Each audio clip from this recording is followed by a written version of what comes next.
Portanto, vamos agora começar com o painel Escassez de Água em Portugal, mito ou realidade, e eu passava a palavra ao engenheiro Pedro Cunha Serra. Aqui está Ora, boa tarde a todos. Em primeiro lugar, quero agradecer à organização ter-se lembrado de mim para participar nesta sessão. Confesso que já há muitos anos que não vinha aqui a esta sala, falhei a sessão da manhã, gostaria de ter estado aqui, porque tenho uma gratíssima recordação do professor Aires de Barros, que é o presidente da sociedade e que terá estado aqui de manhã, e eu bem gostaria de ter estado com ele, que foi meu professor no Instituto Superior Técnico. Meus caros, indo direto ao assunto, nós temos aqui uma imagem que seguramente já praticamente todos vocês viram mais que uma vez, porque eu coloco-a sempre aqui porque ela diz muito sobre a problemática dos recursos hídricos de Portugal continental. Nós temos ali a Cordilheira Cantábrica, que é um dos polos pluviométricos mais importantes da Europa, é um dos sítios onde mais chove em toda a Europa, é na Cordilheira Cantábrica, que alimenta a bacia do Douro e também a bacia do Minho e a bacia do Lima, como podem ver ali. Aqueles encarnados que ali vêm é precisamente os maiores volumes de precipitação que ocorrem praticamente em toda a Europa. Depois temos o rio Tejo, que separa a Ibéria úmida da Ibéria seca. A norte do rio Tejo, para além da Cordilheira Cantábrica, temos a Cordilheira Central. A sul temos a margem esquerda do Tejo e depois temos o Guadiana, temos o Guadalquivir, enfim, temos o Júcaro e o Segura, aqueles tons muito vermelhos que são as zonas de maior escassez de recursos hídricos da Península Ibérica, são as bacias dos rios Júcaro e Segura. E precisamente por se tratar de uma zona com tanta escassez de água, a seu tempo as autoridades espanholas promoveram a construção do aqueduto Tejo-Segura, o ATS. Esta situação percebe-se se olharmos para a morfologia do terreno, porque temos, de facto, as cordilheiras Cantábrica, a Cordilheira Central, os Pirineus e a Cordilheira Ibérica.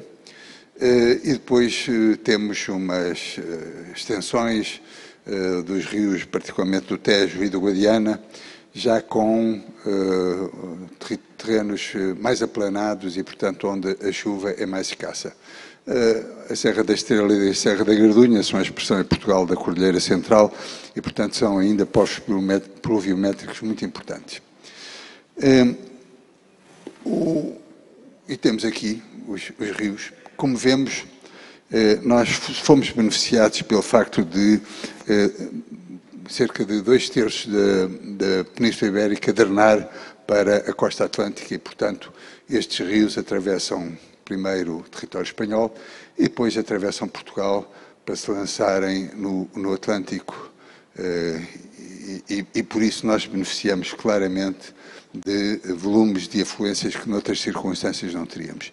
O facto de se tratar de bacias partilhadas às vezes leva-nos a pensar que estamos numa situação um bocado excepcional, mas não é verdade. A exceção são os países que não partilham bacias hidrográficas com países vizinhos. Como podem ver aqui, praticamente toda a Europa está retalhada em bacias hidrográficas, algumas delas muito importantes, com muitos parceiros, como é o caso do Danúbio, do Reno, etc. E, portanto, nós, desde muito cedo, começámos a negociar convenções com os nossos vizinhos espanhóis para podermos decidir e estabelecer regras para a utilização dos recursos hídricos compartilhados. Já não vou a 1867, mas 1927 é a primeira convenção para a bacia do Rio Douro, que foi iniciativa da parte espanhola por causa da intenção que havia na altura da construção da barragem de Ricobaio, no rio Esla, o que veio de facto a acontecer. Depois, em 1964, essa convenção foi renovada e reescrita. Em 68, o Minho, o Lima, o Tejo e o Guadiana. E depois, em 98, a chamada Convenção de Albufeira, que foi aprovada no dia 30 de novembro de 1998, na cidade de Albufeira, no Algarve, numa cimeira luso-espanhol, que teve então lugar nessa altura. Como podemos ver, nós beneficiamos porque temos água, temos cerca de 31 mil milhões de caudal integral anual médio só com origem no território nacional português, e temos cerca de 45 mil milhões que vêm de Espanha. Se excluirmos o Minho, serão um pouco menos, mas de qualquer forma chegamos facilmente aos 64 mil milhões de metros cúbicos. Este número, obviamente, hoje, se calhar tem que ser visto com alguma reserva, porque essas contas foram feitas há alguns anos atrás e agora, devido à influência das mudanças climáticas, seguramente que estes volumes já não estão disponíveis. Assim como também o facto de haver uma utilização bastante intensa dos recursos hídricos na parte espanhola destas bacias reduz as afluências que chegam a Portugal. E as mudanças climáticas estão aqui bem representadas e, portanto, podemos ver ali pelo diagrama das médias móveis como temos vindo a receber menos água em litros por metro quadrado do que recebíamos aqui há uns anos atrás. Claro que estes mapas, estas figuras dependem sempre do ano em que começamos e o ano em que acabamos, mas, de qualquer forma, não creio que haja dúvidas, ou não ser na espírito de alguns negacionistas, em relação àquilo que nós temos que enfrentar no que diz respeito aos recursos hídricos que temos ao nosso dispor aqui na Península Ibérica, particularmente em Portugal. Mas a irregularidade dos nossos rios é extrema, também convém não perder isto de vista. Nós temos aqui números do Guadiana. Em 1935-36 passaram na secção do Alqueva cerca de 13.700 milhões de metros cúbicos e em 44-45 cerca de 68 milhões de metros cúbicos. Ou seja, temos uma irregularidade de 1 para 200, o que é brutal, é brutal. Claro que 44-45 foi um período de seca regional muito vasto, abrangeu todo o norte da África. Em Cabo Verde morreram milhares e milhares de pessoas porque não tinham uma gota de água, outros milhares emigraram.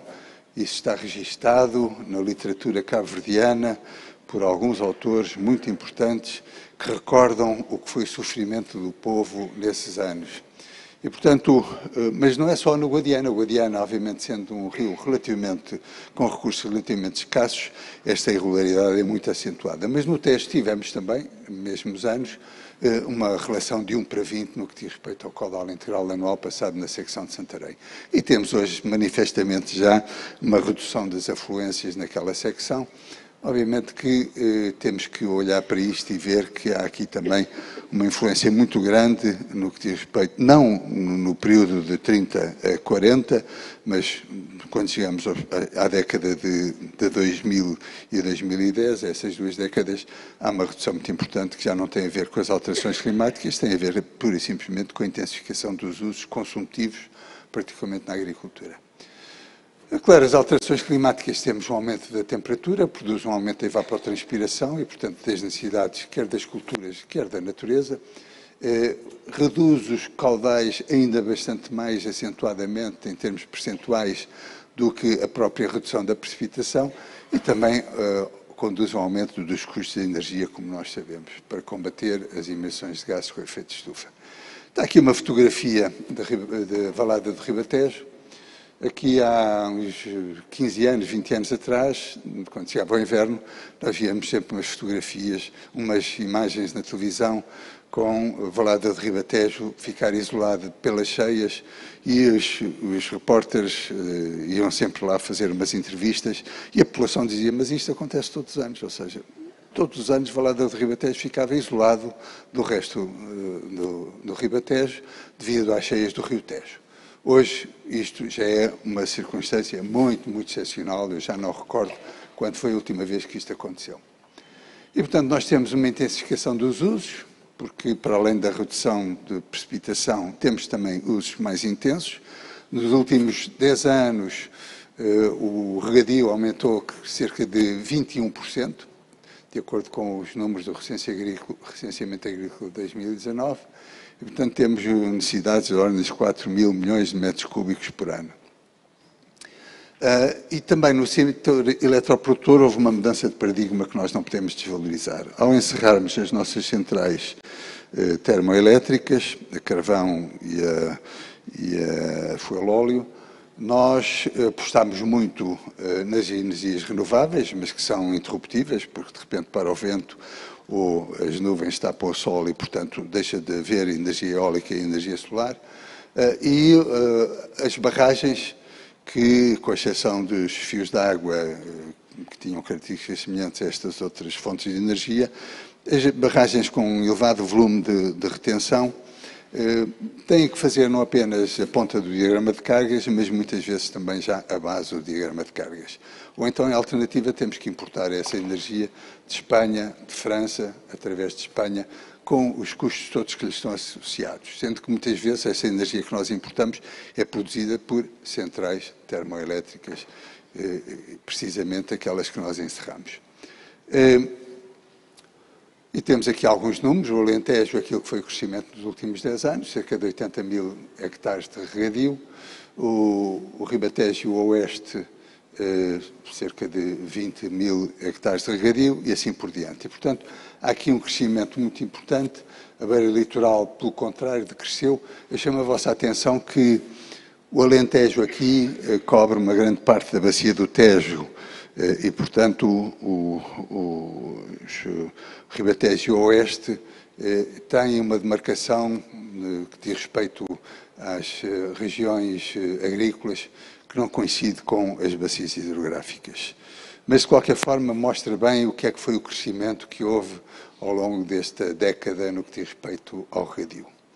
E houve não apenas um crescimento do regadio, houve também uma mudança de paradigma. Nós tínhamos no Alentejo, antes do Alqueva, em 1990, uma cultura de cereais, que era relativamente robusta, mas com um rendimento relativamente reduzido também. Não por acaso o Alentejo é das regiões menos densamente povoadas do nosso país. Hoje temos um rendimento muito mais elevado, mas com alguma vulnerabilidade, uma vez que depende da disponibilidade dos recursos hídricos para a produção das culturas regadas. A par da intensificação da utilização da água, tivemos também alguns eventos que têm reflexos depois no que diz respeito à gestão dos recursos hídricos. Um deles é o enfraquecimento da nossa administração hidráulica, com a eliminação do INAG e das administrações de gestão hidrográfica.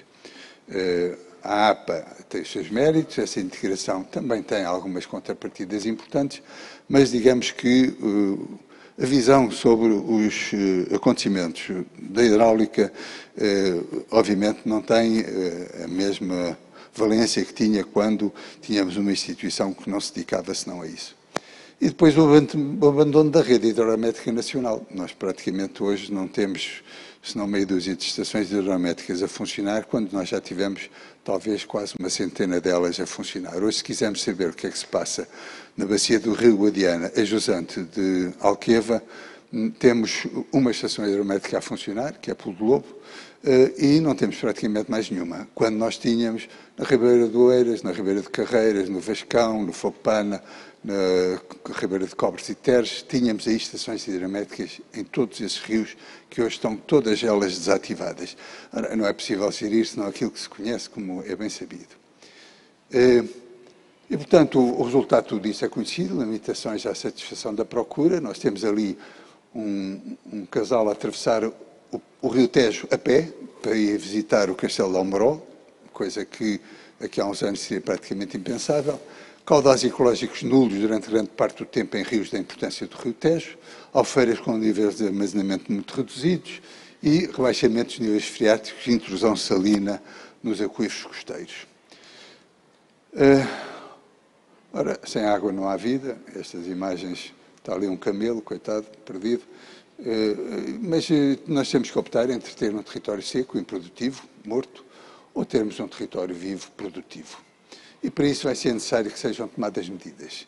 Medidas do lado da procura, reduzir os volumes de água captados na natureza, seja reduzindo, aumentando a eficiência ou limitando o crescimento desregrado do regadio, que se tem vindo a verificar, reduzir as perdas de água e aumentar a eficiência nos usos. Do lado da oferta também temos algumas coisas a fazer, construir, altear, interligar barragens, utilizar as águas residuais tratadas e recorrer à dessalinização. Estas duas últimas, a primeira, a construção de novas barragens, alteamento, etc., é a receita de sempre. Agora, a água residual tratada e a dessalinização são relativamente novas entre nós.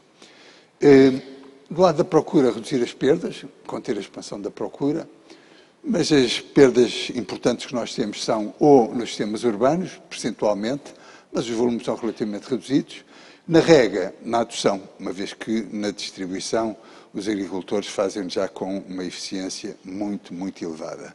Na adoção temos ainda canais com algumas décadas, nem sempre em bom estado e, portanto, enfim, com perdas elevadas. Simplesmente se compararmos estes 4 a 5 mil milhões, mais os 700 milhões, com os cerca de 15 a 30 mil milhões que nós temos só território nacional, sem ponderar, sem considerar aqui as afluências provenientes de Espanha, estamos a ver que, digamos, há ainda recursos relativamente abundantes.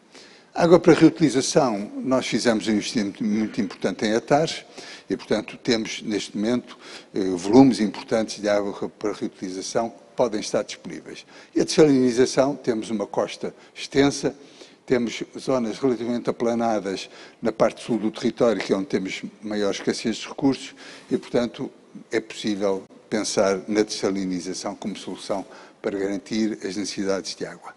A reutilização tem limites, no entanto. Uma delas é o problema do armazenamento. Quer dizer, nós falamos muito na reutilização, mas se nós só reutilizamos na agricultura, no regadio, então só podemos reutilizar as águas residuais que são produzidas durante a primavera e o verão, e isso obviamente tem limitações várias.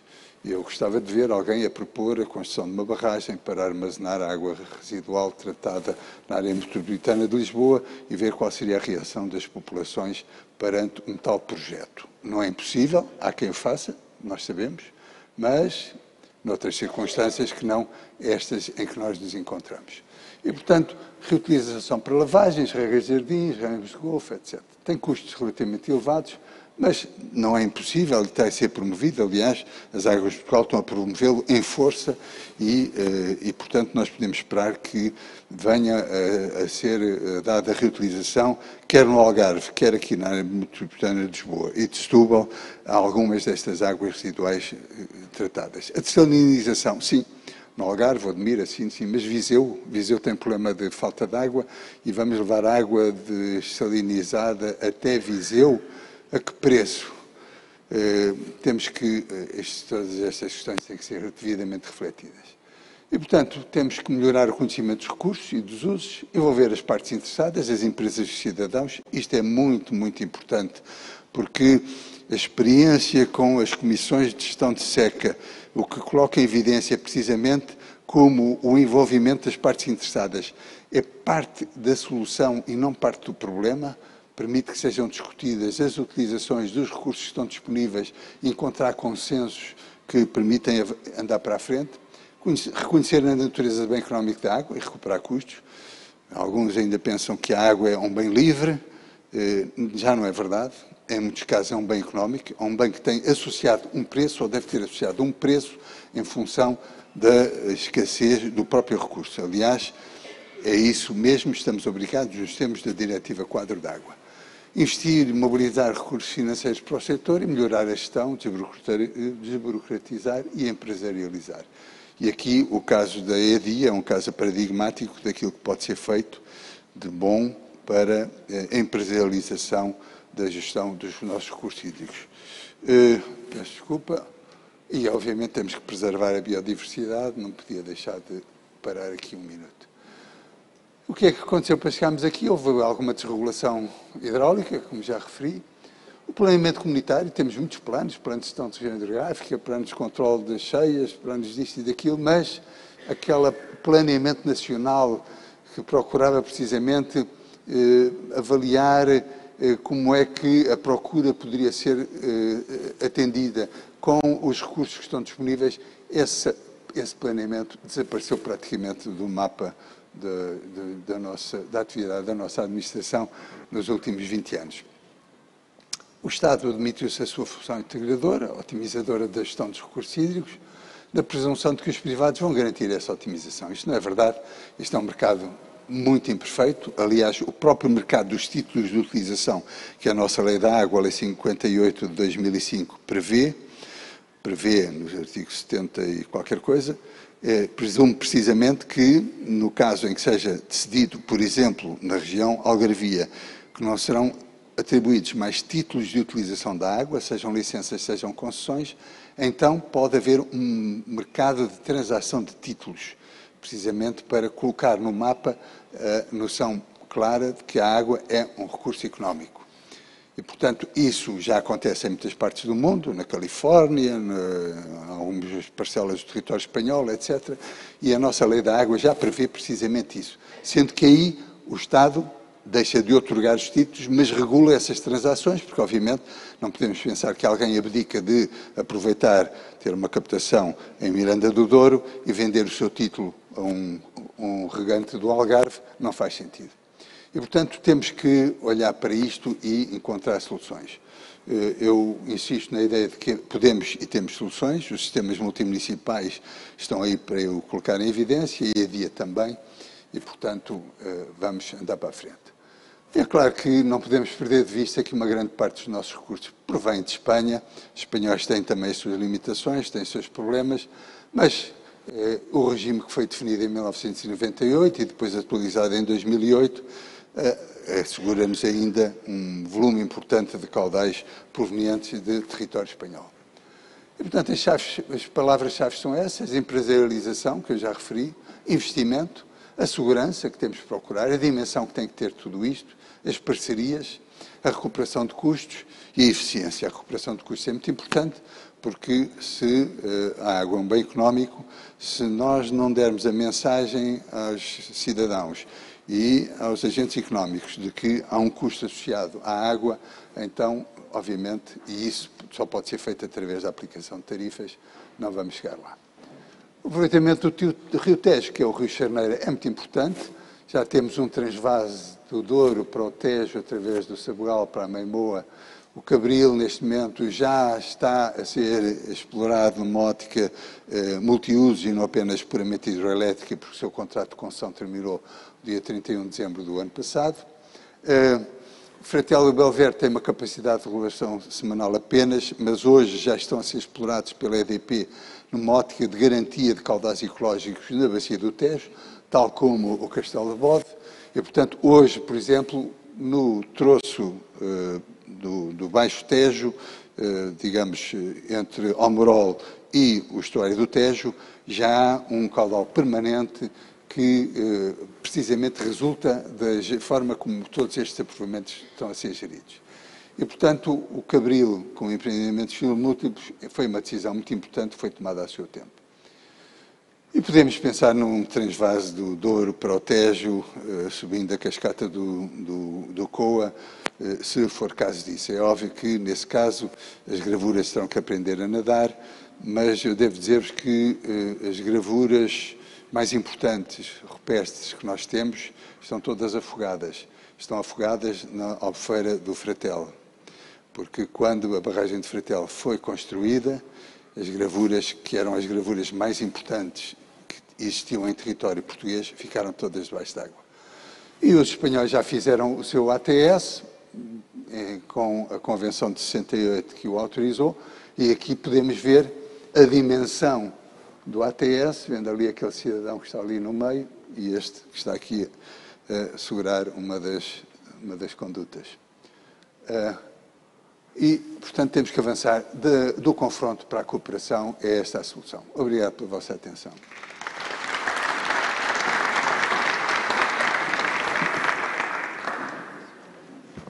Vamos dar início agora à parte da discussão. Chamava o moderador, o engenheiro José Palha, e chamo também agora os intervenientes, portanto, o engenheiro José Macário Correia, o engenheiro José Pedro Salema, o engenheiro José Pimenta Machado e a professora Maria José Roxo. Muito boa tarde a todos e muitos parabéns também à organização pela importância de uma conferência deste tipo, nesta altura, porque, e embora em alturas de escassez não devemos estar a discutir estes temas, porque temos menos objetividade, mas de facto é um problema que temos que resolver a bem do futuro do país. Muito obrigado ao engenheiro Pedro Serra pela brilhante apresentação que nos fez e que nos faz perceber que, de facto, parece que Portugal não tem um problema de falta de água, mas sim um problema da sua distribuição.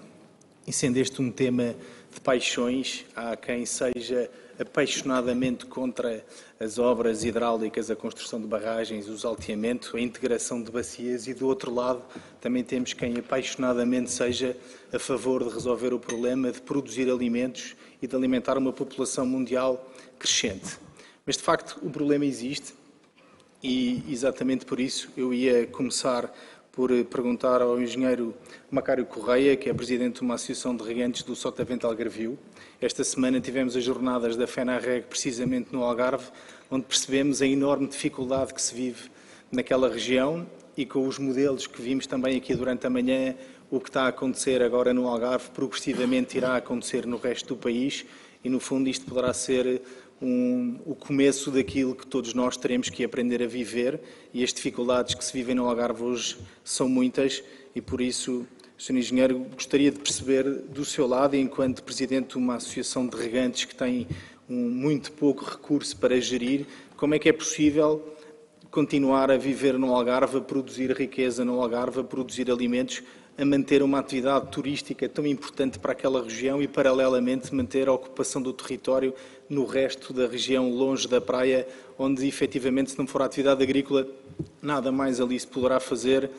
E também vimos durante esta semana com apresentações completamente diferentes, em que tivemos um investigador da Universidade do Algarve, especialista em águas subterrâneas, que dizia que o Algarve tem um aquífero enorme que está subexplorado e que não compreende como é que a APA não permite a maior exploração desse aquífero. E depois tivemos alguém da APA que dizia exatamente o contrário, e de maneira que temos aqui, como eu dizia no princípio, vozes apaixonadas, quer de um lado, quer do outro, e do lado de quem está a produzir. Diga-me, Sr. Engenheiro, o que é que pensa sobre isto? Muito boa tarde e muito obrigado a todos, em particular aos organizadores que nos convidaram, e ao público que está aqui e que naturalmente nos ouve, e àqueles que ao longe, ao que parece, também sem número expressivo e que nos acompanham. Eu já vim a esta sociedade algumas vezes, há muitos anos que não vinha. Houve uma altura que andei aqui, digamos, na vida política de Lisboa, mas depois quis trabalhar, quis fazer alguma coisa pela vida. É verdade, é verdade. E foi por uma razão de querer trabalhar e querer ser útil que eu deixei de ser político em Lisboa. Passei a dedicar-me à minha terra, aos meus campos, e é nisso que me sinto saudável e sinto-me bastante melhor. Posto isto, que disse com sinceridade, não disse por brincadeira, é verdade. Eu estava, de facto, farto de estar aqui sem fazer nada e fui para a minha terra trabalhar. Não quero dizer que seja contra o Parlamento ou contra os governos, mas aquilo que assistimos há uns tempos a esta parte é muito triste do ponto de vista da qualidade das funções e das pessoas que desempenham esses cargos e, portanto, quem quiser trabalhar tem que fazer outras coisas. Depois, quero dizer que vi com muito interesse esta preleção do engenheiro Pedro Serra, que conheço há muitos anos, não dei dezenas, porque senão pensam que ele tem mais anos do que tem, e eu também, mas conhecemos há algum tempo e, portanto, ouço com muito interesse e com muita perspicácia aquilo que ele nos conta, com um saber de ciência feita de muito tempo e de muita dedicação a esta causa. Eu sou hoje um algarvio, presidente de uma associação de agricultores, e tenho tido, ao longo da minha vida, muitas responsabilidades institucionais no Algarve, e, nesse contexto, tenho opinião sobre as coisas que assisti, sobre as coisas que hoje, naturalmente, estão na minha competência também, e aquilo que vos posso dizer, para não vos amassar muito, são 3 ou 4 coisas simples.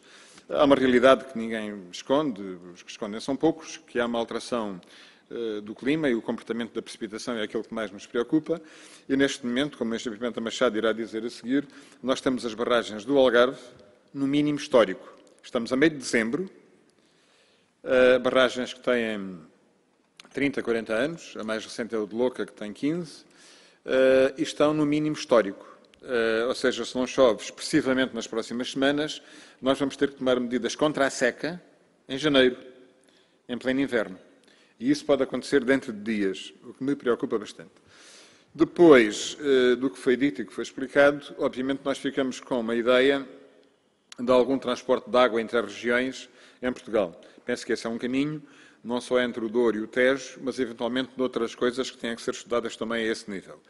Mas, todavia, é preciso estudar aquilo que temos de água disponível em alguns sítios aparentemente secos, mas que têm água disponível. Eu sou algarvio do Sotavento, do lado para onde sopra o vento, do lado de Espanha. E nessa metade do Algarve nós temos basicamente duas barragens, que é o de Leite e Beliche, que a minha Associação de Agricultores e as Águas do Algarve faz o ciclo urbano, gerimos em conjunto, desde a desmatação ao custo da energia, à distribuição, fazemos essa gestão em conjunto dessas duas barragens. Mas queremos fazer mais. Há uma série de ribeiras, que a Engenheiro Salema também eventualmente falará nisso. A sul do Alqueva há uma série de ribeiras só portuguesas, que não têm a ver com a discussão dos troços internacionais, e essas ribeiras não têm a utilização nenhuma do ponto de vista do armazenamento. No Algarve, que é isso que me cabe falar, nós temos o Vascão a correr expressivamente na fronteira do Alentejo com o Algarve. Temos a Fopana, que neste momento está, como se diz na gíria, no CCP, o lançamento da barragem da Fopana, que eu consegui no Terreiro de Paço encontrar eco para um pedido de financiamento do projeto e do estudo de impacto ambiental e, portanto, na falta de outros, é a minha Associação de Agricultores que lançou para a plataforma dos contratos públicos o processo da Fopana.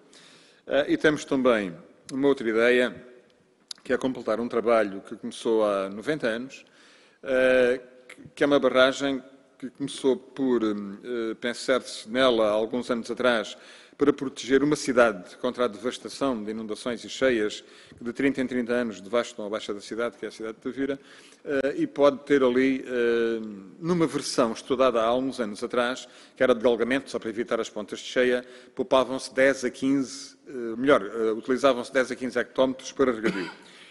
10 ou 15 hectómetros regam 4.000 hectares de regadio, que produzem centenas de milhões de euros de frutas e legumes. E nós, neste momento, importamos, na balança geral do país, importamos mais frutas e legumes do que exportamos. E, portanto, esse contributo pode ser dado. E deve ser pensado. Dir-me-á, mas chove menos. É verdade, chove menos. Mas nós, neste momento, estamos com 180 litros no sotavento do Algarve. Eu, na semana passada, percorri estes caudais destes rios todos, destas ribeiras, que são afluentes do Godiana, e todos estavam com um caudal expressivo. A que corria menos era o de Leite, que é a que corpa a barragem que lá temos. E as outras corriam expressivamente e nenhuma delas estava a ser aproveitada. E isso tem que ser feito.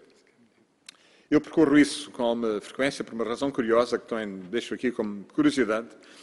Há tempos, em conversa com o Diretor-Geral da Agricultura e com o Diretor Regional da Agricultura, ainda existia, penso que está em vias de extinção também, nestas modernices que este Estado nos habituou, oxalá que março chegue depressa e que chegue no bom sentido, independentemente daquilo que aconteça, que haja alguém que tenha perspectivas do Estado e das funções do Estado na sociedade. Coisa que se perdeu. Qualquer brincadeira que a gente vê nas televisões não tem a ver com os homens de Estado, com as pessoas que pensam em nome de todos e em nome do interesse público. É apenas isso que eu preciso. Fui militante político, ativo. Eu quero que dia 10 de março ganhe quem ganhar, que traga para a vida pública gente com visão de Estado, com serenidade e com bom senso. É apenas isso que eu peço.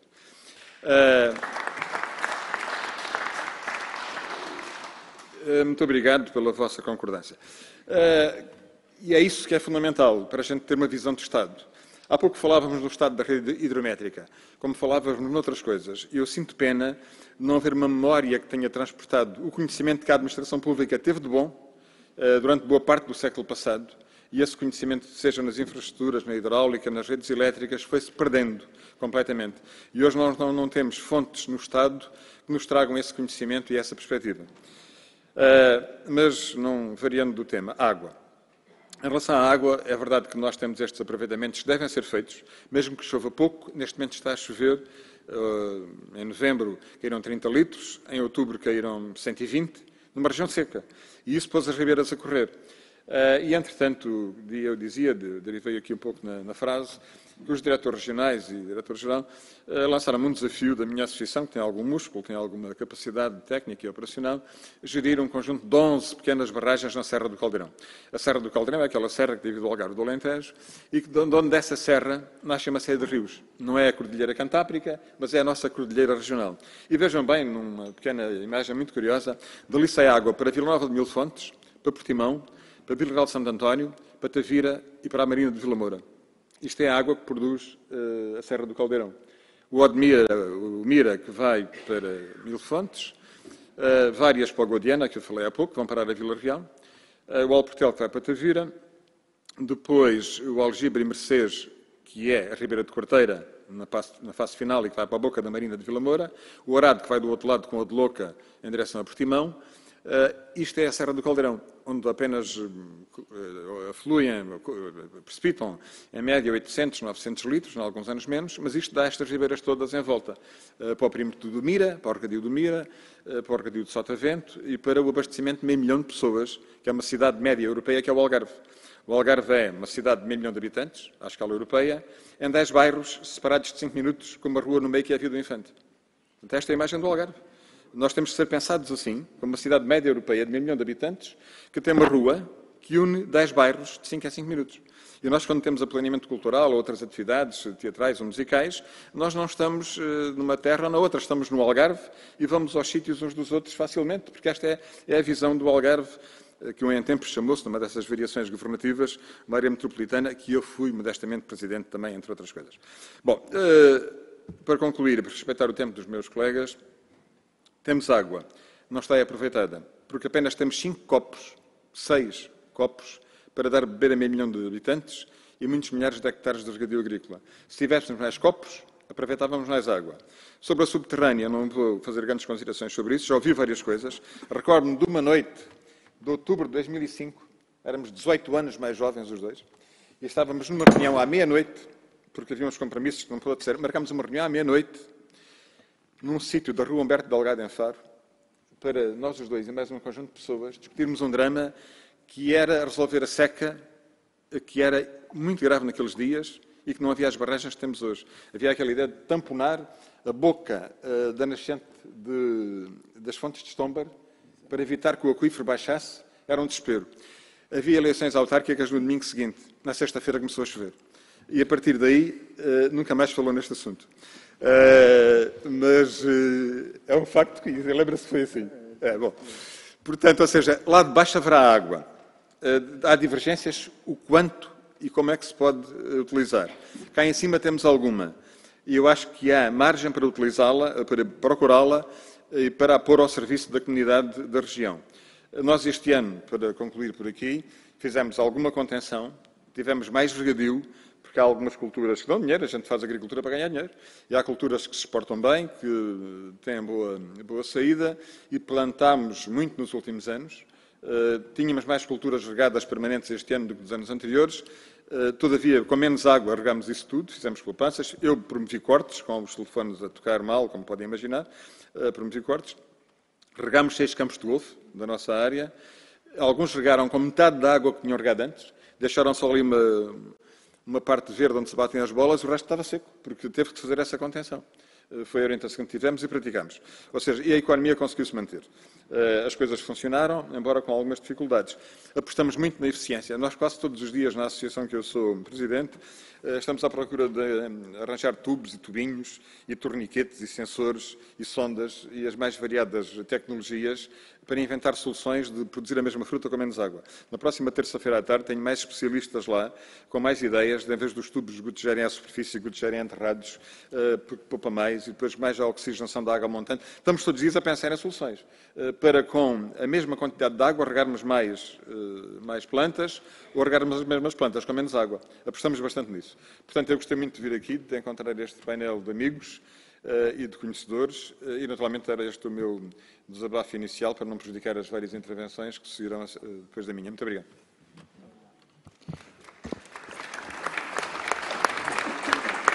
Antes de passar aos outros membros aqui do painel, eu gostaria só de esclarecer aqui uma coisa que o engenheiro Pedro Serra, na sua apresentação, diz-nos que a solução para o país passa por 3 grandes soluções: aproveitamento das APRs, a dessalinização e as que têm a ver com barragens, como o alteamento, construção de novas barragens ou, inclusivamente, a integração de bacias. Pelo que eu me tenha percebido, e era isso que eu queria confirmar consigo, as 2 primeiras soluções, quer a utilização da APRs, quer a dessalinização, nunca poderão ser utilizadas para a agricultura, visto o custo ser, aquilo com a tecnologia que temos hoje, muitíssimo alto e a quantidade de hectómetros cúbicos produzidos ser pouca. O que eu queria que me clarificasse é: a solução para a agricultura é aumentar o armazenamento e utilizando estas 2 outras soluções para os outros usos que não a agricultura. É isto ou estou errado? Se me permitem, eu respondo já. Não é verdade. Nós, por exemplo, no Algarve, e eu dou o exemplo do Algarve porque, de facto, é uma região onde há uma escassez importante e que tem, digamos, uma delimitação muito clara. No Algarve, estão as águas do Algarve a trabalhar já nas duas soluções, a água para reutilização, porque no Algarve há uma população flutuante muito importante que frequenta a região no verão, produz muita água residual, que pode ser tratada e reutilizada, pelo menos para regar os campos de golfe, e estamos a falar de qualquer coisa como uns 70 ou 80 milhões de metros cúbicos. Portanto, é muita água. E os preços não são tão elevados quanto isso, por uma razão muito simples, porque aquelas águas residuais já têm um tratamento muito avançado, porque para proteger a qualidade das águas costeiras e das águas balneares, e, portanto, já tem um tratamento muito avançado. Aquilo que vai ser necessário fazer a mais, agora, decorre não tanto das necessidades de garantir a qualidade das águas residuais, mas mais da nova diretiva das águas residuais urbanas, que vai obrigar a fazer investimentos importantes, talvez cerca de 1.500 a 2.000 milhões de euros nos próximos 10 anos, para aumentar o nível de tratamento de todas as águas residuais no país e, portanto, também no Algarve. Com isso, digamos, os custos da água residual tratada para reutilização são competitivos com outros custos. E quanto à dessalinização, também hoje, aqui há 10 anos, o metro cúbico custava qualquer coisa como 10 euros o metro cúbico. Agora estamos a falar em 25, 30 cêntimos o metro cúbico. E a expectativa é que daqui por 5 anos, se calhar, estamos nos 10, 15 cêntimos o metro cúbico. E a dessalinizadora que está pensada para o Odmira destina-se precisamente a garantir o abastecimento de água para o regadio, para culturas de alto rendimento, estufas, etc., à semelhança daquilo que neste momento já está a ser feito no sul de Espanha. E, portanto, a água para reutilização e a dessalinização não podem ser desvalorizadas. E aqui, na área metropolitana de Lisboa, é possível levar esta água para a região do Oeste, onde há escassez, há uma escassez já estrutural, não é conjuntural, e para as ribeiras, para o regadio aqui nas ribeiras à volta da cidade de Lisboa. E, portanto, não devemos desistir dessas ideias. É claro que se calhar estamos a falar de mais de 70 ou 80 milhões de metros cúbicos, seja o que for. Temos que otimizar, temos que apostar em, digamos, tudo quanto seja a valorização destes recursos, porque quando nós falamos em, por exemplo, construir uma ligação do Douro ao Tejo, estamos a falar em projetos com um enorme impacto ambiental. E, portanto, temos que ser muito prudentes nesses projetos e não desvalorizar a componente ambiental sob pena de estarmos a pôr em causa o futuro da sociedade portuguesa, o futuro dos nossos filhos. Passava agora então para, não sei se perceberam, nesta mesa temos 5 Zés e um Pedro. Por isso agora passava para o próximo José Pimenta Machado, que tem uns slides para nos mostrar.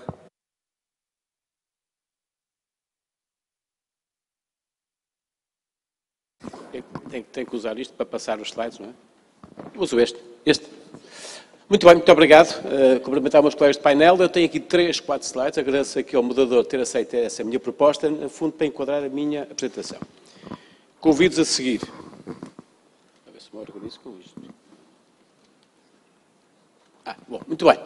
Nós estamos num tempo de bater recordes. Recordes de temperatura, recordes de seca e até recordes de precipitação. Eu vou já mostrar. Obviamente, decorre muito aquilo que é o clima está a mudar. Nós devemos ter, muito provavelmente, a década mais quente de sempre. E este ano será, seguramente, também um dos anos mais quentes de sempre. E sabemos bem, quando aumenta a temperatura, é que nós temos mais evapotranspiração e temos mais consumos de água. Esta é a realidade que temos para frente. E não vale a pena esconder. Aliás, reparem bem, Paris 1.5, nós já estamos 1.3. Estamos muito próximo disso.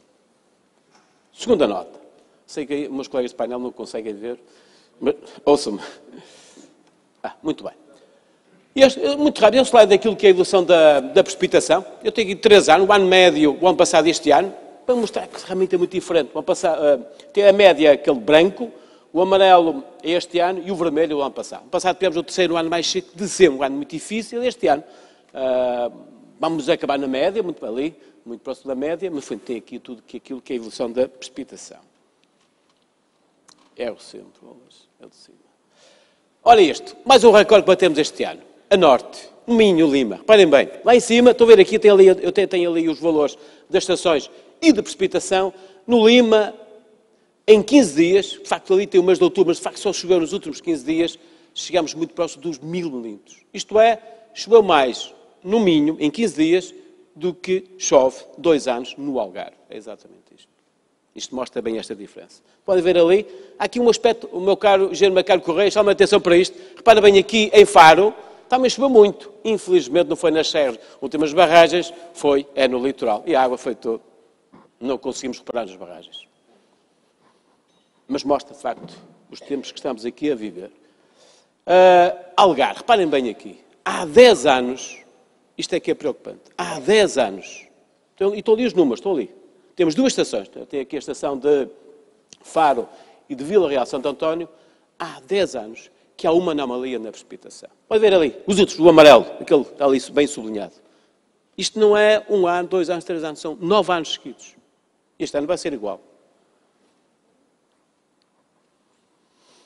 Isto é, repara bem que nós, entre outubro e dezembro, há uma excelente recuperação naquilo que é a porcentagem de água no sol. Pintámos quase o país todo azul, e azul é a minha cor preferida. Para ver, está tudo ali, e espero que logo corra bem. Está tudo azul, mas de facto, toda a zona ali a sul, a recuperação não foi, de facto. Aqui também foi assimétrica. Como é que estamos este ano? No ano passado, repara bem, no ano passado, nesta altura, estávamos com 65%, este ano estamos 74%, estamos melhor, mas, mais uma vez, temos aqui 2 regiões que nos preocupam. O Sudoeste Alentejano e toda a região do Algarve. Ali, de facto, não houve recuperação. O Algarve, quanta água que nós temos no Algarve? Meu caro engenheiro Macário Correia, repare bem das suas barragens. No Algarve temos 6 barragens. Eu reparei que o GP do CEF, fez uma ótima apresentação como habitual, não falou de águas subterrâneas. Que é, obviamente, no Algarve, a principal fonte de água para a agricultura é mesmo a água subterrânea. Vale cerca de 100 hectómetros cúbicos e a água superficial vale cerca de 35 hectómetros cúbicos. Mas reparem bem, o Algarve, 6 barragens. Ora, eu estou a falar ali de volumes totais. Porque se fosse volume úteis, a situação é de particular preocupação. Eu diria que nós estamos numa espécie de estado de emergência no Algarve. Nós temos hoje 26%, 115 hectómetros cúbicos, por uma necessidade das águas superficiais 135, 120 hectómetros cúbicos, mas sem volumes totais. Por exemplo, a Louca neste momento está ali com 24%, mas o volume útil na Albufeira é de 9 hectómetros cúbicos, por uma necessidade de 35 hectómetros cúbicos. Isto é tudo aqui a zona do Barlavento, e obviamente a Bravura está a 8%, há 3 anos que não recupera, o Funcho 32%, o Arado 15%, e o Sotavento 25%, 32%, mas aqui, mais uma vez, são volumes totais. Esta é a situação. Reparem bem, e este ano que as chuvas permitiu uma ligeira recuperação. Estamos no mínimo histórico de sempre, estão a ver aqui, mínimo histórico de sempre, e há aqui uma ligeira recuperação, muito tenue. E esta é a situação do Algarve. Águas subterrâneas. Eu vi ali alguém, o nosso moderador, não sei quem foi a pessoa que citou, disse que as nossas previsões daquilo que é a quantidade de água subterrânea nos nossos aquíferos era superior àquela que existe. Isto é, os números, não sei quem é que referiu isso, mas se puder dizer quem é... Foi nas jornadas da FENARRE. E eu gostava de acreditar nesses valores. E eu gostava de acreditar mesmo. E vou dar. Nós temos algumas estações, eu tenho estações registradas por nós, estações, piazómetros, em que em alguns, no Crença Silves em particular, em alguns pontos, o nível é abaixo do nível médio das águas do mar. E sabe o que é que isto significa, não sabe? Eu tenho exatamente isso. E, portanto, eu quero acreditar nesses números desse. Não conheço, mas até gostava de conhecer. Algarve. Mas avancemos. Santa Clara, mais um Albufeira mira que há 3 anos baixámos o nível mínimo da exploração desta Albufeira. Há 3 anos a baixar. Há 10 anos que ela não enche. Esta é a realidade. Vão ver aqui? Neste momento ela temos 31%. Nós fixamos a cota 104. Isto é, entre a 104 e a cota 2, que é 105,35, água disponível 11,1. E nós sabemos que a campanha de regra ali é da ordem dos 20 hectómetros cúbicos. Isto quer dizer que situação que nos deve também aqui muito preocupar. Santa Clara. Barragens. Há uma coisa que nós aprendemos todos. E obviamente este é o fórum. Eu já ouvi aqui vários apelos a mais barragens, mais barragens. Eu tenho aqui as barragens no nosso país. Temos 273 grandes barragens, temos volumes, 14.630 hectómetros cúbicos, estão aqui identificadas, por bacia do Gráfico, uma questão de curiosidade. E agora aqui outro aspecto que é aquilo que tem a ver com a produção de energia. Nós, como sabe, batemos no dia 6 de dezembro o recorde de produção de energia elétrica a partir da fonte hídrica, o recorde.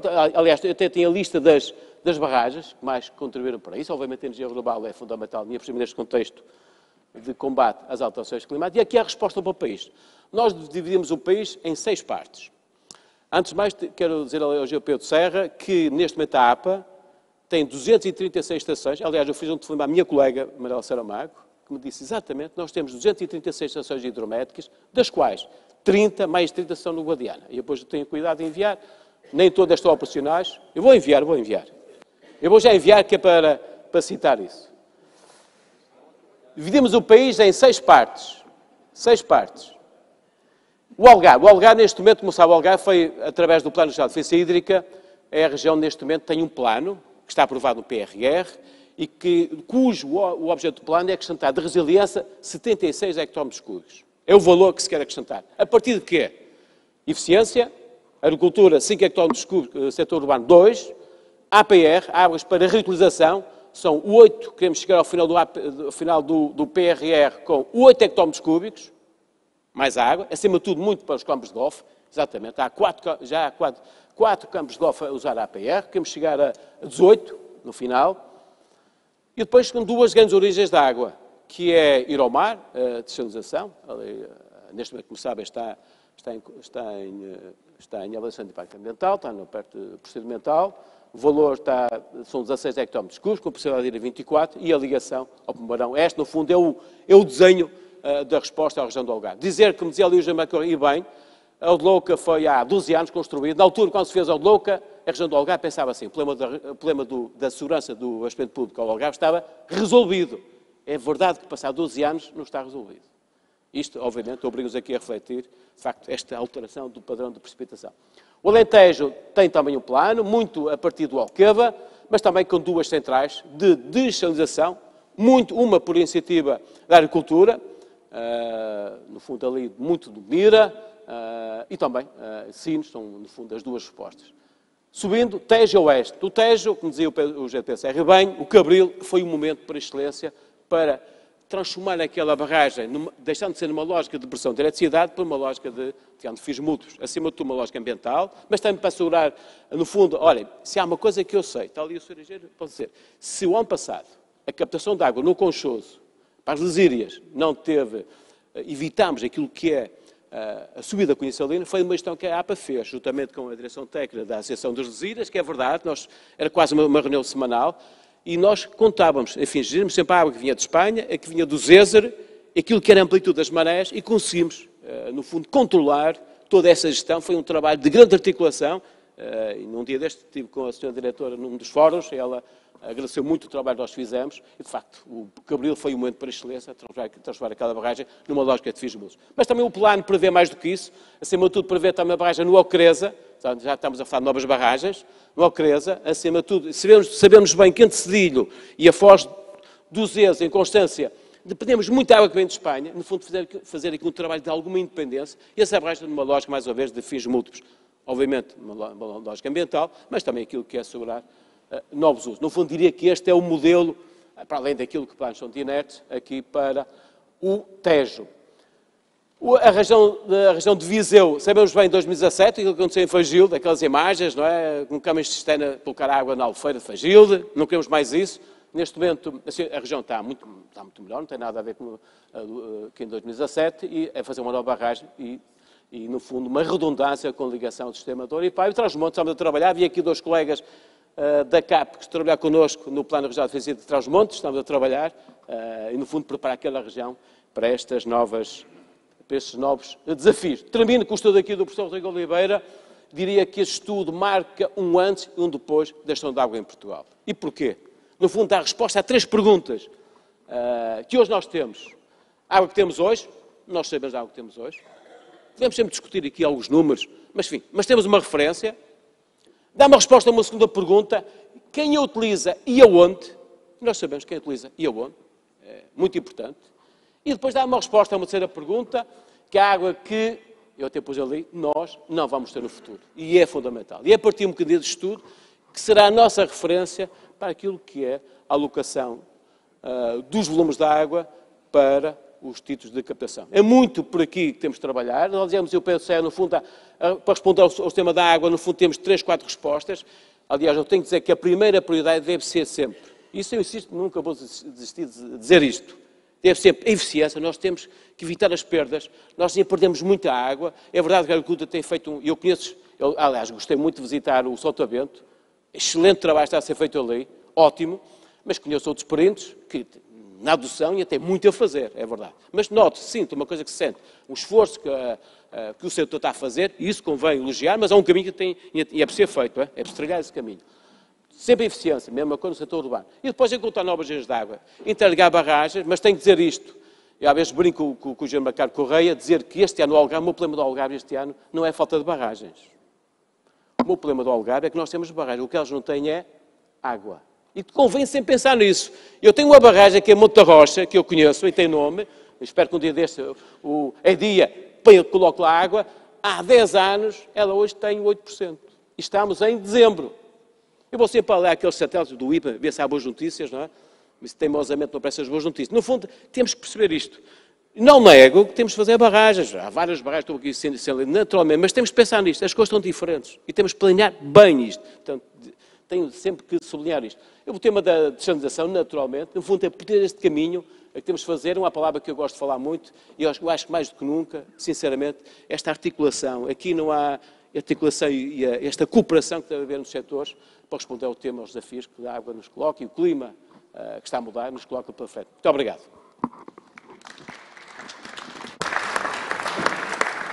Muito obrigado. Então parece que estamos todos otimistas, só falta mesmo fazer, já sabemos tudo, só falta mesmo executar. E esperemos que isso de facto seja todo este plano e este programa que está pensado que veja a luz do dia, porque de facto é uma grande necessidade. Passava agora ao outro Zé, o maior desta mesa, que exatamente como acabou de falar o engenheiro Pimenta Machado, que quer que ponha Alqueva água no Monte da Rocha. Toda a gente quer água de Alqueva, agora parece que os espanhóis também querem água de Alqueva. Falava-se também nas jornadas da FENARRE que algumas barragens podem ser abastecidas por água de Alqueva, mas o Alqueva, que foi uma obra que, graças a Deus, levou menos tempo do que o aeroporto para ser executado e que veio completamente mudar toda uma região, toda a economia de uma região e até mesmo as vilas e aldeias e cidades daquela região, se não fosse o Alqueva, se calhar viviam hoje condições muito mais difíceis e a desertificação seria uma realidade naquela região, e o Alqueva vem mudar totalmente este paradigma e vê-se perfeitamente o impacto como foi uma obra estrutural para o país e especialmente para a região sul. Mas, de facto, estas questões de Espanha, do Algarve, do Monte da Rocha, do Sado, todas estas necessidades, o aumento da área de regadio, a questão dos precários que também regam e todas estas dificuldades de gestão, sabemos que desde que foi construída nunca baixou abaixo de 70%, é o número que eu tenho na cabeça, e estamos muito confiantes que a Alqueva vai resolver todos os nossos problemas. E o que é que o Presidente da obra acha que pode acontecer no futuro se não se pensar num plano B também para pôr água em Alqueva, se for preciso, e trazer de norte para sul, onde de facto ela há? Muito bem, muito boa tarde, muito obrigado pelo convite, pela oportunidade de estar aqui um pouco convosco. A Alqueva não é diferente de todos os outros sistemas. Ainda não descobriu a fórmula de fazer esticar a água e, portanto, é limitado. E está, apesar de ser muito grande, muito próximo da sua capacidade, da sua capacidade máxima. O título de utilização de recursos hídricos que nós temos confere-nos o direito de retirar 620 milhões de metros cúbicos daquele sistema e este ano retiraremos qualquer coisa como 570, 580 milhões. E, portanto, estamos a 93% ou 94% da nossa capacidade. Foi um ano excepcionalmente quente e seco, com temperaturas muito altas muito cedo. Também a campanha de rega a começar em fevereiro, quase numa situação muito, muito excepcional, mas, ainda assim, o grau de utilização, a dependência de outros sistemas que já temos. A água hoje de Alqueva chega a Sines, chega a Évora. Em Évora toma-se banho e bebe-se água de Alqueva. Em Beja a mesma coisa. Na grande parte do Alentejo Central e Baixo Alentejo estão completamente dependentes para o abastecimento de Alqueva. As minas de Aljustrel dependem de Alqueva. Portanto, já está muita gente dependente de Alqueva. Sem falar, obviamente, do regadio, que é o grande utilizador. Explorados diretamente pela IDIA são cerca de 130 mil hectares, mas depois temos que somar a estes os perímetros confinantes, que serão mais de 20 mil hectares, portanto 150 mil hectares.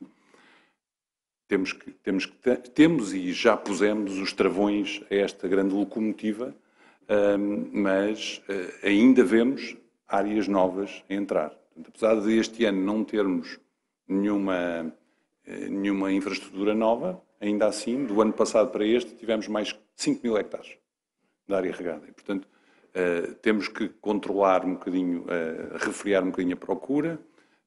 Introduzimos regras novas de exploração este ano no plano de utilização de água, com definição de volumes máximos autorizados, com corte de água após ultrapassagem. Portanto, foi, obviamente, uma medida impopular, principalmente entre os agricultores que gastavam mais, mas acreditamos que é o caminho certo, no fundo, de regrar ao máximo esta utilização, estimular a ultra-eficiência, aquilo que hoje já se começa a ouvir a falar na rega enterrada, a gota enterrada, na deep root irrigation, portanto, todas essas técnicas temos que as estimular. Acreditamos que há aí também um caminho de evolução, apesar de o padrão em Alqueva é aquilo que muitos agricultores de outras geografias ambicionam chegar. Ainda ouvi há pouco tempo saber que na Califórnia as amêndoas da Califórnia ambicionam chegar ao standard que hoje nós já temos, mas nós aqui já estamos num passo à frente e queremos caminhar no sentido de uma ultra-eficiência.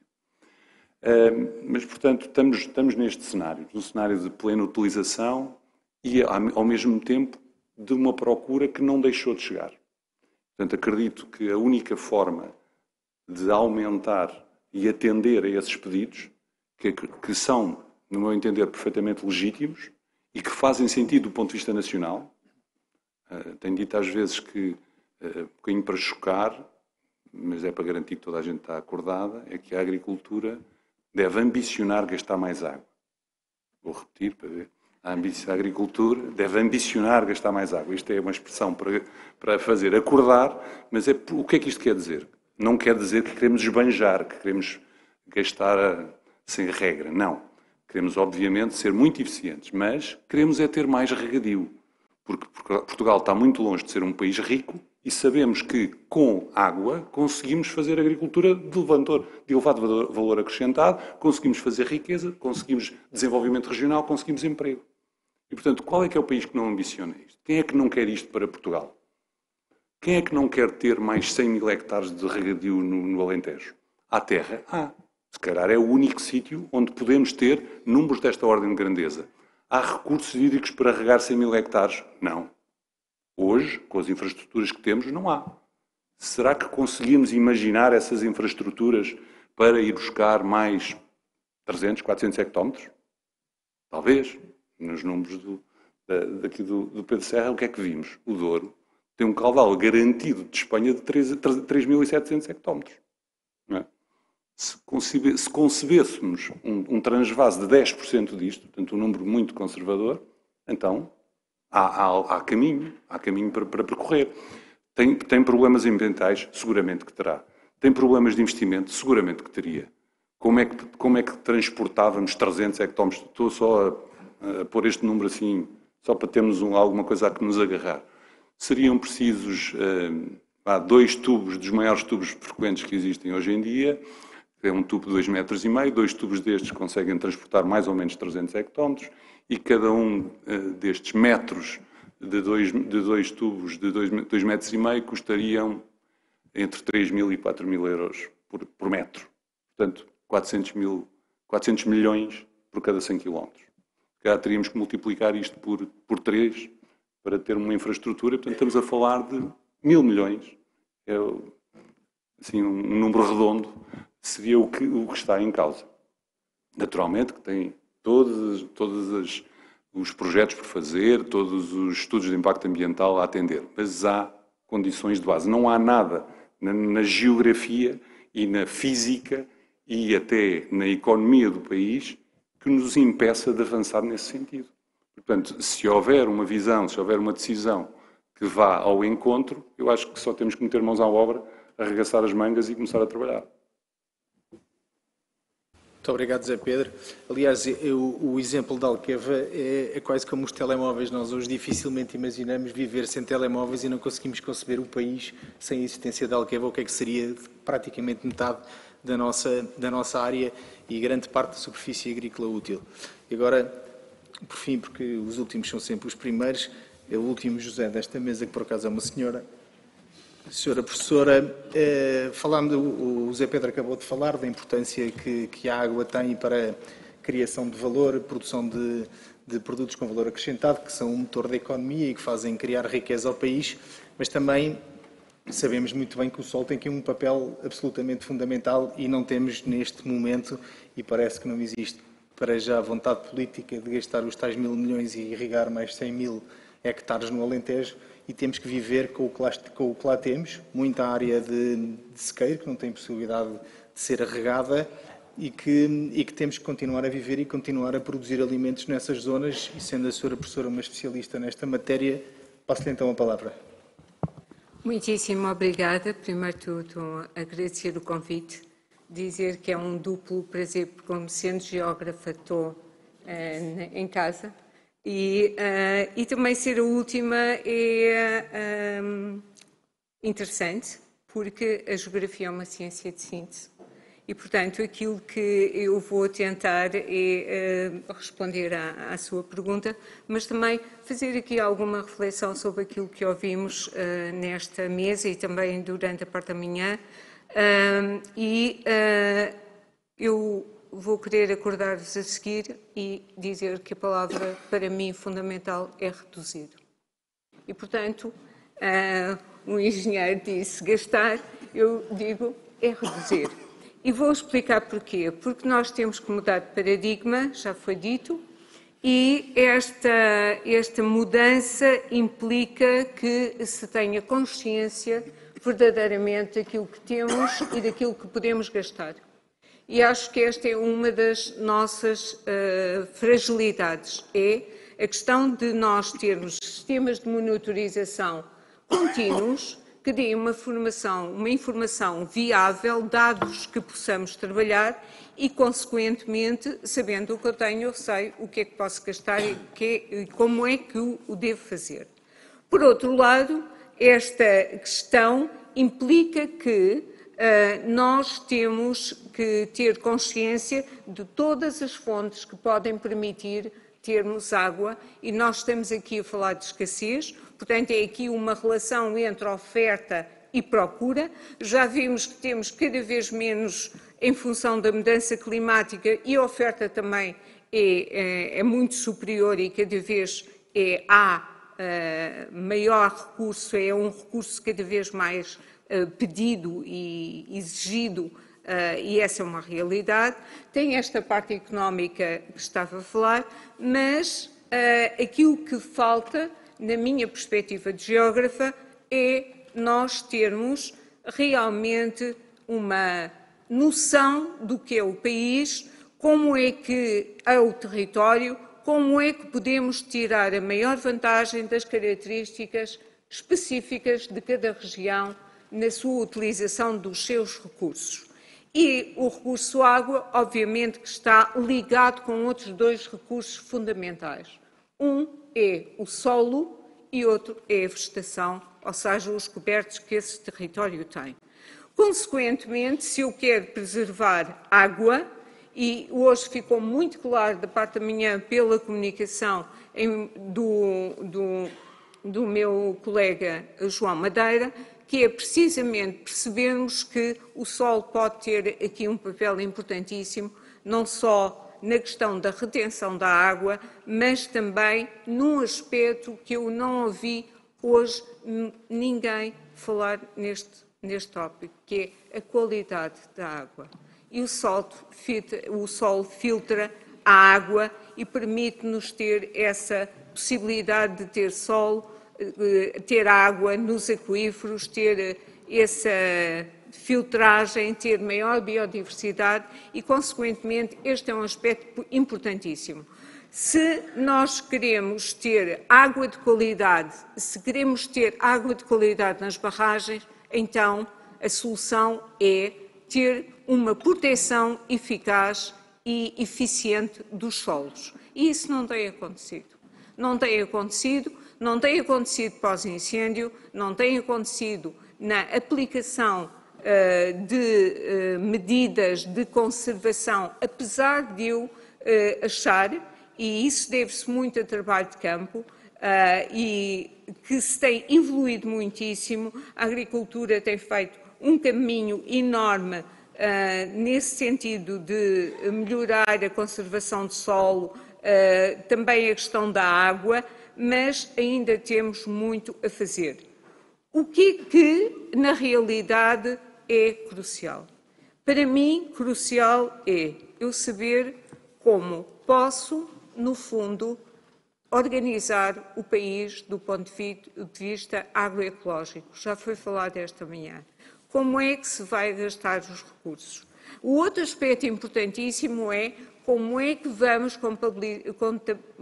compatibilizar planos, como vai ser agora também a questão da diretiva solo, com todas as outras diretivas que já temos no país. E, portanto, há aqui uma série de elementos que são fundamentais de ter em conta.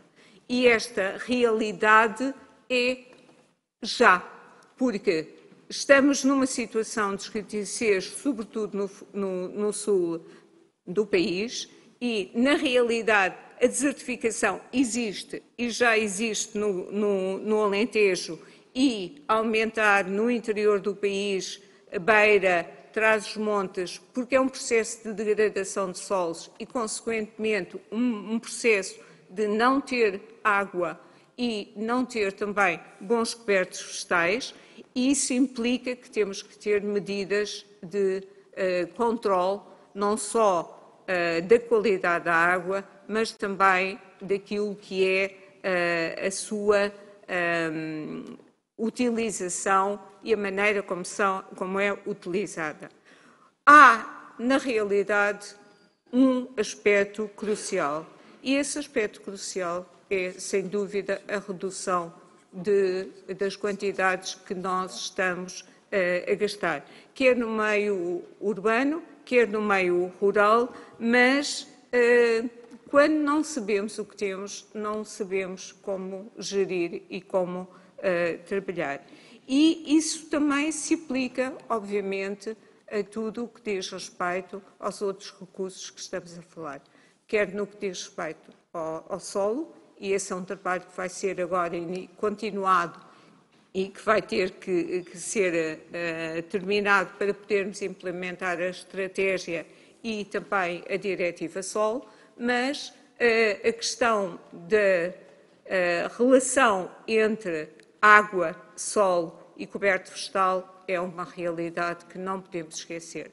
Portanto, quando estamos a falar de mais barragens, transvases, maneiras de combatarmos esta escassez, dessalinização, nós precisamos ter em conta as características do território e, sobretudo, ter noção de que todas as opções que nós fizermos têm impactos e esses impactos têm que ser analisados em custos-benefício. E essa realidade tem que ser pensada de uma forma muito concreta, porque não é fácil gerir o território que não se conhece. E é nesse ponto que eu gostava de tocar também a minha nota de intervenção. A maior parte do território é desconhecido em termos de gestão e da forma como é utilizado. Portanto, é importante que haja uma noção do que é o território, é necessário ter uma ampla monitorização e, sobretudo, uma visão sistémica que não tem minimamente existido. Tem só, ou se fala de água, ou se fala de solos, ou se fala disto, ou se fala de... mas não há uma visão integrada. E essa visão integrada tem que acontecer, porque, de outra maneira, vamos continuar sistematicamente a apresentar soluções que, por inércia, não descolam e continuam, mas que são evidente e que é evidente que tem que se fazer algo importante. E, para mim, sem dúvida nenhuma, que uma noção concreta do que é o país, pensar o território, de maneira a poder ter a parte económica, de maneira a ter um equilíbrio entre a parte económica e ambiental, é crucial. Mas, sobretudo, um respeito por aquilo que é a dinâmica da natureza. E a palavra fulcral, crucial e a bold é reduzir. Sem dúvida nenhuma. Não vejo outra forma. E, sobretudo, que os políticos tenham conhecimento do território e, mais, que os políticos possam andar no território e ver as consequências das políticas que são implementadas. E esse é outro aspecto que era muito importante para podermos depois arranjar soluções concretas que tenham eficácia e que nos permitam ter esperança para o futuro. Agora, sem solos saudáveis, sem solos, não vamos ter água de qualidade, nem vamos ter nenhuma possibilidade de ter mais água subterrânea que nos permita também combater esta escassez. Falou-se pouco em qualidade da água e falou-se pouco em águas subterrâneas. Há um mapa que diz que temos 200 mil furos subterrâneos em Portugal e, consequentemente, é importante pensarmos na água que está a ser gasta sem sabermos e a maneira como ela está a ser utilizada. Mas é tudo um recurso e esse recurso chama-se água. E esta relação que eu vos deixo e esta reflexão é fulcral para o futuro. Não vejo como analisar estas questões de escassez ou de adaptação à mudança climática se não houver uma visão sistémica sobre o território e se não se pensar conjuntamente em estes três elementos fundamentais que estão abrangidos pelo clima e que são solos, água e vegetação.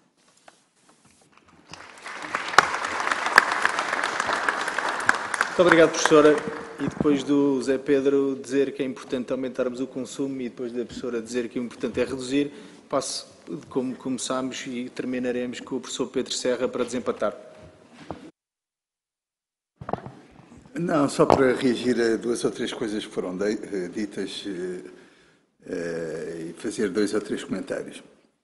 O engenheiro Macário Correia recordou aquela cena de 2005, quando tentámos meter um rolhão nas fontes de Stombar.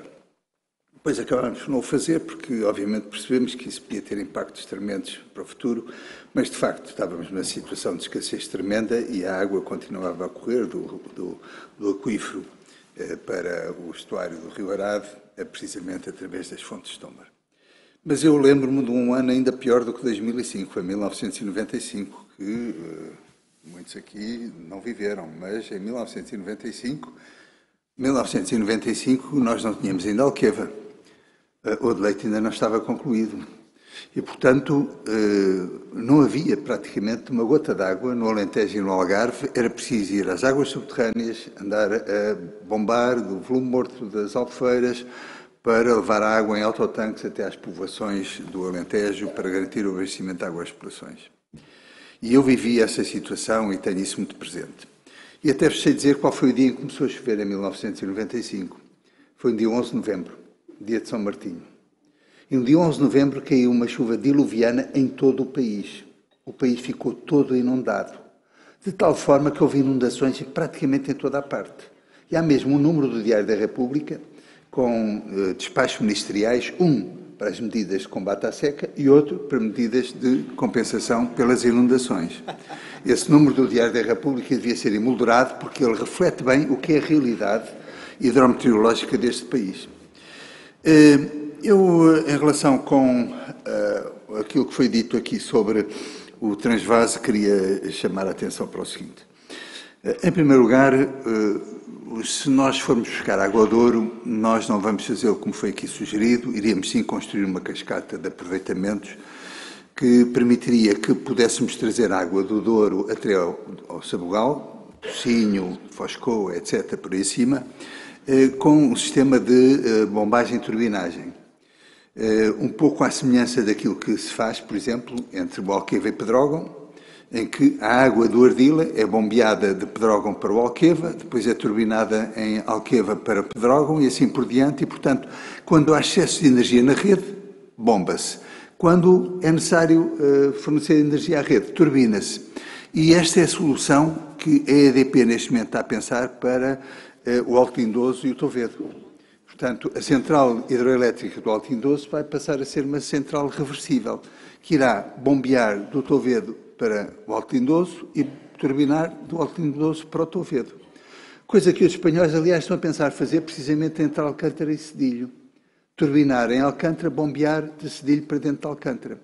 Isto permite valorizar equipamentos que já existem, não altera substancialmente aquilo que são, digamos, as problemáticas ambientais que prevalecem nestes aproveitamentos, mas permite valorizar tremendamente, investimentos já foram feitos no passado, e ajustar a exploração dos nossos recursos hídricos àquilo que é o novo paradigma do setor eletroprodutor, em que a valorização é, sobretudo, para os sistemas que permitem consumir energia quando ela existe em excesso na rede, e, portanto, é barata, e produzir energia quando ela faz falta na rede e é cara. E as hidroelétricas ganham dinheiro com isso. Por que não fazer isto no COA para trazer água desde o Pocinho até ao Sabugal e depois passá-la para a bacia da Meimoa no túnel Sabugal-Meimoa? Esta solução iria, obviamente, permitir que o investimento fosse recuperado rapidamente e sem grandes custos de exploração adicionados. Tenho que vos dizer, no entanto, que aquilo que estava pensado, este projeto existiu, ele está bastante detalhado até em estudos que foram feitos a seu tempo pela EDP, mas o Alqueva não estava no plano de rega do Alentejo original. O que estava no plano de rega do Alentejo original, dos anos 50 do século passado e anos 60, era a construção no Ocreza de uma barragem no Alvito, com cerca de 1.000 milhões de capacidade útil de armazenamento, que permitiria trazer água desde o Fratel até ao Alvito e depois passar por baixo do Tejo, em Sifão, e trazer essa água para o Alentejo, para a rega dos campos do Alentejo. Era isto que estava pensado. O Alvito chegou a ser licitado agora, há relativamente pouco tempo, no PNBEP. A EDP desinteressou-se do projeto porque, entretanto, houve várias mudanças, entre elas do próprio paradigma do setor eletroprodutor. Aquilo que a EDP tinha pensado fazer era um Alvito que permitiria trabalhar com pracana, precisamente, num sistema de turbinagem-bombagem. Quando puxaram o Alvito para montante da confluência da Ribeira do Alvito com o Ocreza, para proteger, e bem, valores importantes que há ali, patrimoniais, das portas do Almorão, esse aproveitamento perdeu algum interesse do ponto de vista da EDP. Mas já não era um Alvito com 1.000 milhões, era um Alvito com 150 ou 170 milhões de metros cúbicos, numa perspectiva puramente hidroelétrica. Ora, estas perspectivas puramente hidroelétricas, hoje, em determinadas parcelas do território nacional português, começam a não fazer grande sentido. Temos que pensar sempre e cada vez mais em projetos de fins múltiplos. Mas ao serem licitados pela EDP, obviamente que a EDP tinha o interesse puramente hidroelétrico e não outro. E quanto àquilo que disse o nosso amigo Pimenta Machado sobre as estações hidrométricas, eu só gostaria era que elas estivessem no SENIR, no Sistema Nacional de Informação de Recursos Hídricos, porque não estão lá. E, portanto, nós não sabemos quais são os caudais que estão a correr nesses rios, porque esses postos hidrométricos não estão registados no CNIR e os caudais não estão lá. Era bom que lá estivessem para podermos começar a fazer algumas contas que vamos ter que fazer precisamente sobre esta problemática. Obrigado. Bem, nós temos que terminar, mas já agora o engenheiro Pimenta Machado vai responder sobre esta última provocação telegraficamente. Duas, sobre a questão do transvase também, se me permite, Então, que é uma mas questão polémica. as duas, exatamente, que essa transvase... Duas notas. Há uma palavra que é fundamental, é a palavra solidariedade. E entre as regiões têm mais, elas têm menos. Naturalmente, sempre assim. Não estou a ouvir. Sempre assim. Mas da hora, recordar a minha memória. O ano passado, Espanha não cumpriu com a Convenção de Albufeira no Douro. Nós passámos e vi os agricultores espanhóis todos na rua a dizer: ia lá para Portugal, desperdício. Ouvimos isso tudo. Sabemos bem disso. E também sabemos, no dia, que fomos pedir ao Douro para mandar para o, creio que era o Guadiana, que estão aqui a pensar, não é? Para o Grande Lago da Europa, não é? Eu não sei o que é que aquelas pessoas lá do Douro pensam nisso também. Isto é dizer o quê? É um processo complexo e difícil. Obviamente há questões ambientais, culturais, sociais e económicas que têm de ser muito bem ponderadas. Segunda nota, também não resisto. Alguém disse aqui na mesa, e bem, disse assim, água, questão do Algarve. Eu vou contar uma história minha pessoal. Eu estava no Algarve um dia destes e estava lá vários estrangeiros a jantar. Eu estava a comentar e certa altura disse assim, perguntei a eles, mas sentem a seca no Algarve, sabes o que é que me a mim? No Algarve, o que há mais no Algarve é água. Eu disse, a água, e de facto eu vi só água à minha volta. Água salgada, é verdade, mas de facto havia muita água. Isso é para dizer o quê? Se calhar a solução está mesmo a ir ao mar. Mas dizia aqui, e bem, a agricultura, a associação custa 50 cêntimos, vamos ser otimistas, 50, 60 cêntimos, enfim, a tecnologia está a evoluir e vai descer, mas alguém disse aqui, a agricultura não tem condições de pagar essa tarifa. Eu vi aqui. Não sou do setor, sabe melhor do que eu sobre isso. Embora a agricultura do Mira estejam disponíveis para... Não se esqueçam disso, eu ouvi, eu faço parte do grupo de trabalho, as pessoas estão... E a pergunta, agora faço essa pergunta aqui, faz sentido a população do Algarve pagar 50 água do mar para que a agricultura use só a água das barragens para regar? Estou a fazer esta pergunta, eu não tenho resposta para isso. Mas é uma pergunta que eu gostava de deixar aqui a todos. Isto é, a população do Algarve, que vai pagar mais pela água desalinizada, para quê? Para que a água de Albufeira seja usada para a agricultura. É uma... Eu não tenho resposta para isso. Não terá que pagar os alimentos mais caros. Deixa-me, já lá vou. Já lá vou. Deixo essa reflexão. E agora a última questão das estações. Eu tive minha colega... é verdade. Nós... já agora fazendo uma nota histórica. Em 2011, no tempo da Troika, houve um desinvestimento da nossa rede hidrológica. É verdade, sabemos bem disso nós. Infelizmente, sabemos bem disso. E só se gera o que se conhece, naturalmente. E temos mesmo que reforçar. Mas estamos a fazer um esforço, ultimamente, de reforçar a nossa rede. E eu vou enviar as estações, a lista das estações para o Pedro Serra, a minha colega enviou para mim, para não me errar, 236. Vou-vos dar uma nota, todas as semanas 2 são vandalizadas. Todas as semanas, eu já sei, 2 vão ser vandalizadas, ou vão a teletransmissão, ou vandalizam a estação. Isto é a nossa vida. É mesmo assim. Portanto, e sabemos bem, sempre temos que fazer uma contratação pública, é a vida difícil que nós temos. Há uma coisa chamada Ministério das Finanças, conhecem? Nós conhecemos e temos, obviamente, demora-nos muito tempo. Muito obrigado. Muito bem. Então, agora, mesmo para terminar, o Sr. Macário Correia pediu para responder aqui. Não é uma resposta, nós estamos de acordo e temos conversado várias vezes sobre isto no dia-a-dia. É só para deixar uma nota na minha condição de algarvio. O Algarve tem meia centena de campos de golfe, tem 3 perímetros de rega, tem 6 barragens e meio milhão de habitantes. E tem população, obviamente, em bairros sociais, tem população em hotéis de 5 estrelas, que são milhares de pessoas por dia, que vêm dos vários países do mundo e que estão ali. Tem um hotel que até tem uma central desalinizadora e tem agricultura muito variada. Há alguma de estufas, com frutos vermelhos, ou alguns são pretos, mas também tem bom rendimento. E tem outra agricultura, mais de culturas permanentes, que tem outro mercado e outras condições de remuneração da água. Agora, nós estamos com uma escassez que é evidente, por demais demonstrado, e há disponibilidade para pagar uma água a um preço superior àquele que pagamos hoje. Nós temos hoje água distribuída sob pressão na agricultura a 0,05 cêntimos. E, obviamente, que a água não é muito pesada nos nossos custos de produção. 5 cêntimos. 5 cêntimos, sim, o que eu disse. 0,05 euros. Sim. Pagamos água a 0,05 e que é, obviamente, um preço que é baixo e sabemos que há culturas que podem pagar ligeiramente mais. Em relação ao sal e ao APR, eu não tenho nada a objetar em relação à desalinizadora que está em estudo de impacto ambiental no Algarve e acho que alguma hotelaria e algumas utilizações com algum poder de remuneração podem pagá-la ao preço que ela vai ser produzida. A agricultura não, porque é um valor de facto alto, a menos que a tecnologia, como se espera, que nos próximos anos evolua muito mais. Em relação à água reutilizada, este verão houve mais um impulso nesse sentido, e nos próximos anos espero que haja também. Eu próprio estou a dinamizar o que posso para que isso possa acontecer, porque alguns golfos que estão perto de hectares é uma coisa inexplicável como é que estamos a lançar água para o mar ao lado de campos de golfe.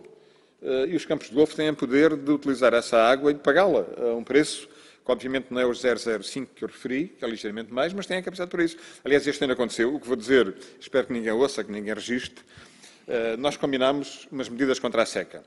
E eu, nos campos de golfe que controlo as torneiras, que saem dos meus hidantes, dos meus, ou seja, da associação que eu sou presidente, eu controlei. O copo era o de leite. O que é que eles fizeram alguns? Muito fácil. Foram a água da Câmara, que vem no mesmo copo, pagavam mais caro e estava tudo resolvido. Estávamos a combater a seca. Ok? Isto aconteceu. Bem como eu que fui autarca muitos anos no Algarve, não foram muitos, mas foram 16, presidente de Câmara, e sei aquilo que devo dizer e aquilo que posso dizer. E o que é facto é que tenho pena de ter cortado água à agricultura em algumas circunstâncias delicadas este verão e ver alcatrão de calçadas e de rotundas encharcados de água. É uma coisa que não pode voltar a acontecer. Tem que haver alguma postura diferente das câmaras municipais em relação a isso. Eles não viveram a seca. Nós estávamos a viver. Isso não pode ser. Muito obrigado. Bem, então, muito obrigado. Muito obrigado a todos. Este tema, de facto, é um tema que a todos nos preocupa e a nós agricultores e cada vez mais e por todo o país. E esta discussão, muito obrigado pelos vossos contributos, a todos os Josés e ao Pedro. E vamos então seguir com o programa. Obrigado.